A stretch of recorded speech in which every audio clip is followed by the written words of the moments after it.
আসসালামু আলাইকুম এভরিওয়ান, আশা করি সবাই ভালো আছেন। Welcome to my channel RT beyond kitchen. আজকে আমি নিয়ে আসছি নতুন একটি রেসিপিটি হচ্ছে অসময়ে গাজর এবং বাঁধাকপি দিয়ে কিভাবে খুবই সুস্বাদু পায়েস তৈরি করা যায় সেই রেসিপি তৈরি করে দেখাবো। পায়েস তো অনেকভাবেই তৈরি করা যায়, তবে এভাবে তৈরি করে খেয়ে দেখবেন অবশ্যই ভালো লাগবে। এই পায়েসটি তৈরি করার জন্য প্রথমে আমি চুলায় একটি প্যান বসিয়ে দিয়েছি। এই প্যানের মধ্যে আমি দিয়ে দিচ্ছি তরল গরুর দুধ। দুধটা দেওয়া হয়ে গেছে। এখন আমি মিডিয়াম হিটে রেখে তারপরে দুধটাকে জাল করে নিচ্ছি। দুধটাকে ঘন করে জাল করে নিয়ে পায়েসটা তৈরি করলে পায়েসের ঘনত্বটা খুব ভালো হয় এবং খেতেও খুব সুস্বাদু হয়। আপনারা চাইলে দুধের সাথে কনডেন্স মিল্কও ইউজ করতে পারেন বা পাউডার দুধও ব্যবহার করতে পারেন। আমি সেই সাথে নিয়েছি পোলার চালগুলোকে ধুয়ে আগে ভিজিয়ে নিয়েছিলাম।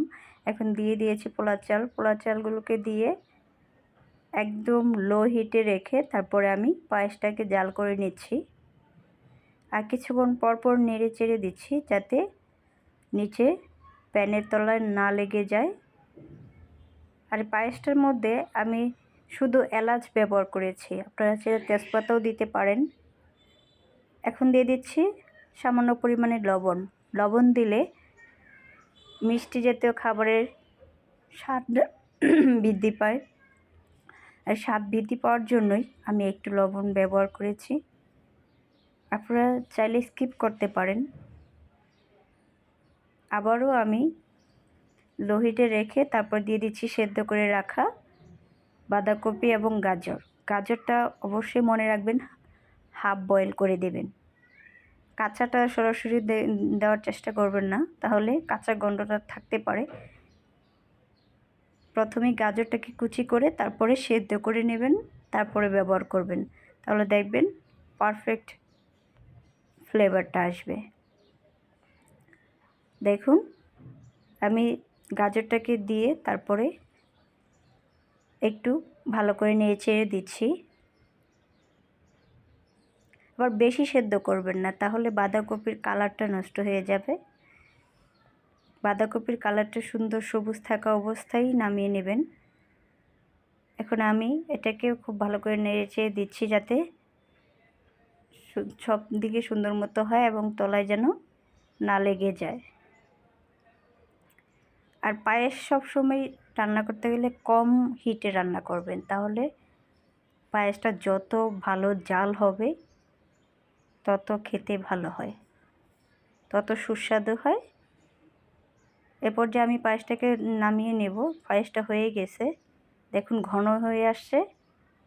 আমার পায়েসটা একদমই ঘন হয়ে আসছে।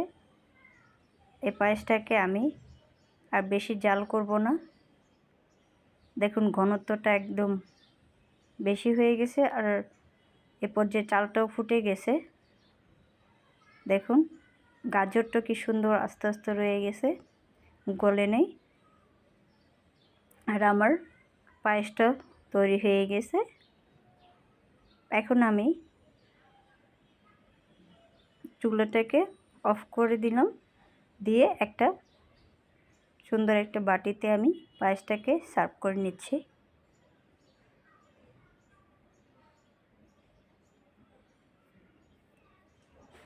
পায়েস কালার দেখতে সুন্দর হয়েছে, ফ্লেভারটাও খুব ভালো আসে, আশা করি খেতেও ভালো হবে। তো এভাবে আপনারা বাসায় একবার পায়েস তৈরি করে খেয়ে অবশ্যই জানাবেন পায়েসটা কেমন হয়েছে। বাঁধাকপি এবং গাজরের পায়েস।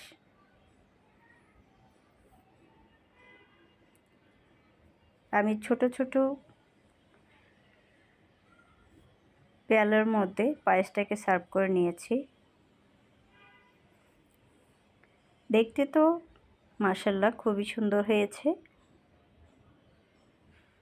ফ্লেভারটাও খুব ভালো আসছে। আপনারা এভাবে তৈরি করে খাবেন, খেয়ে অবশ্যই জানাবেন। আর যদি আমার ভিডিওটি ভালো লেগে থাকে আমার চ্যানেলটাকে লাইক করবেন, কমেন্ট করবেন, শেয়ার করবেন, যাতে আপনাদেরকে আর নতুন নতুন ভালো ভালো ভিডিও উপহার দিতে পারি। আমাকে সাপোর্ট করবেন।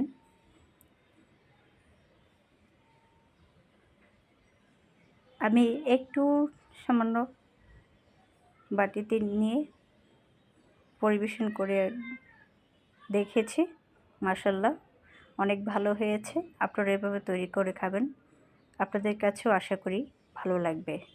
আপনারা অবশ্যই আমার চ্যানেলটাকে লাইক করবেন, কমেন্ট করবেন, শেয়ার করতে ভুলবেন না। আজকে এই পর্যন্ত, আল্লাহ হাফেজ।